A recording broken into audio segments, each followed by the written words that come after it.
يا أسطورة. شوف الحركة بتعطيني أفضلية وسرعة، لحدا دمجني ولحدا شافني، وتقدر تدمج خصمك من وراء الكفر.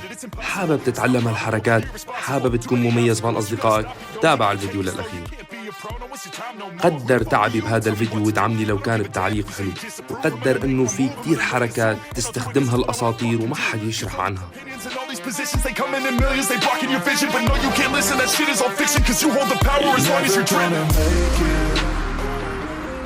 السلام عليكم شباب وبنات. اليوم رح نحكي عن حركات وتدريبات الأساطير وطريقة السحبات الصحيحة بدون خصمك ما يشوفها. كيف تطلع من الكفر بشكل صحيح. لما تكون آخذ كفر غلط ترمي على خصمك بهاي الطريقة. ركز مع حركة الجويستيك، لأنه لما تطلع ترمي وترجع القامة بيتسع كتير، وبالتالي الطلق رح ينتشر. نفس الشي لما ترمي بوضع الجلوس. ركز معي بالشرح لنشوف مع بعض الحركة الصحيحة. أول شي لازم تعرف أنه في وضعين لما تكون آخذ كفر، أما تكون جالس أو واقف. نفس الشي لما تكون واقف مثلا تحرك أقصى اليمين أو الشمال، تنطبق على الحالتين، وبنفس الوقت اضغط على زر الجلوس مثل ما أنك ملاحظ، وبعدها ارمي وشيل إصبعك عن زر الحركة أو اسحبه للخلف عكس الاتجاه تماما. انتبه للحركة بشكل صحيح، بالتالي الحركة الصحيحة رح تطلع معنا هيك.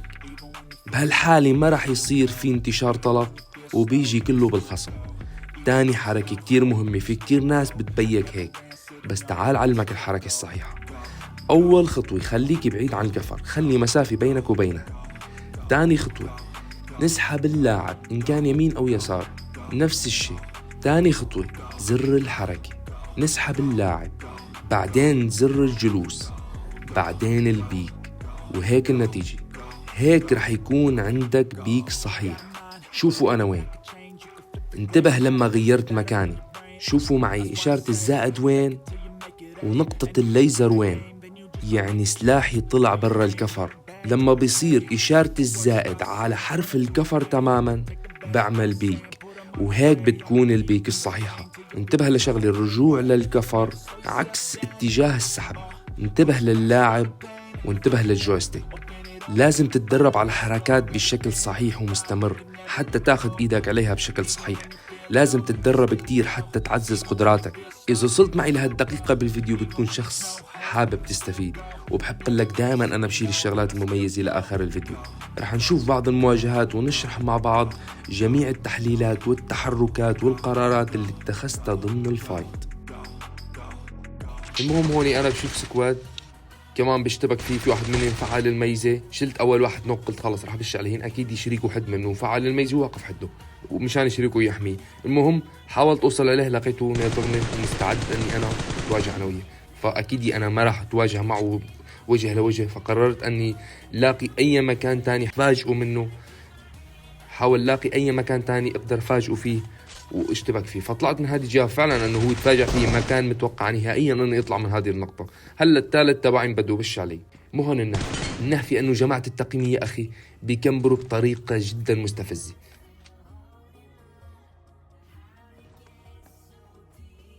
انه شوف وين مكمبر، معه شوت جن ونطرني افتح الباب، يعني سبحان الله يا اخي، معه شوت جن ونطرني افتح الباب، يعني بطلقه بشيل. مو هون النهفي كمان، النهفي انه الرابع تبعي معه VSS او ما بعرف شو السلاح اللي معه، لكن منه حاول يدمجني وحاول يشيل. انه شوف جماعه التقييم، مستحيل جماعه التقييم، يعني انتوا كيف بتلعبوا شو يعني كيف الواحد بيجيب كونكر وبيحط شعار الكونكر وهو كل الكونكر اساسا مقضاه زحف. شوفوا انا على فكره ما عرفت وين وغير بسبب السياره اللي مرقت، هو ضرب على السياره. شوف انه بيلعب على التقييم وبيلعب كونكر، وغبي كمان، غبي انه ضرب على السياره كشف مكان. شوفوا معي يا اخوان، انا سمعت صوت لاعب فوق، اعطيته بري فاير وتفاجأت فيه انه جوا بالغرفه معه سيف. فورا انا بنسحب من الفايت وبحاول صيبه هيد باي طريقه، هو السبيل الوحيد حتى تتغلب على السيف لازم تجيبه هيد شوت، يعني حاولت اهرب قدر الامكان من قدامه حتى اقدر اجيبه هيد شوت.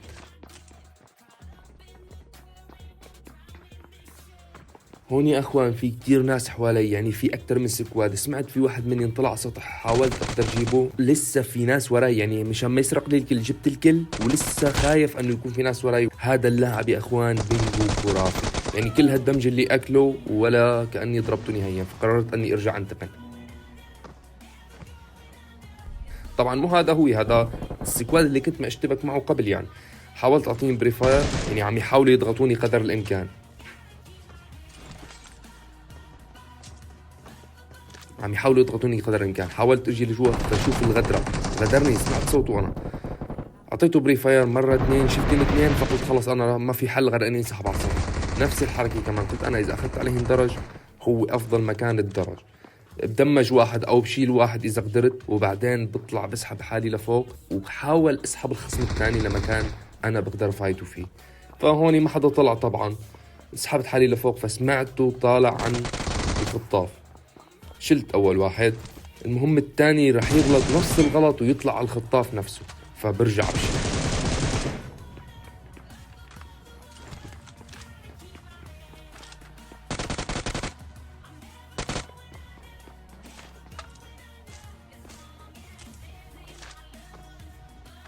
هلا الثالث بيكون وراي عم يحاول يجيبني لقطة سنايبر، سبحان الله، رفقاته نزلوا نوك وتفنشوا وهو عم يحاول يجيبني لقطة سنايبر. المهم هلا بسمع صوته فوق السطح، بحاول اضربه بري فاير باي طريقة، بحاول انه بحاس انه ما يصيبني، بخاف يكون لعيب بسنايبر وعن جد يجيبني لقطة.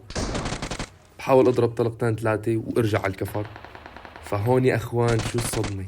الصدمة انه اللاعب اللي شالني على السطح الوراي بيشيلوا لهذا الخصم.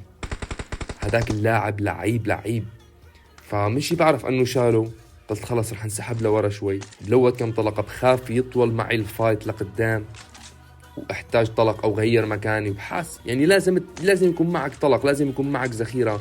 حاس انه اذا فتحت فايت بجوز تواجه مع اكثر من حدا، بجوز يكون معه ناس من البداية، ما عرفت انه لاعب سولو سكواد، يعني بجوز يكون معه اصدقاء. فهون انا بفتح السيف وبحاول اشتبك معه، فبيكون هو ميرمي ند، لهذا السبب هو ما ضربني اول شيء، هو كان بيحملي ند، فحركتي انا نغزتني كثير، وشوفوا مواجهتي معه كانت كثير صعبه، يعني شوفوا حتى اني ما لمحته ولا قدرت دمجته اساسا اول الفايت، يعني شوفوا الحركه كثير سريعه ولاني ما اقدر اسيبه نهائيا.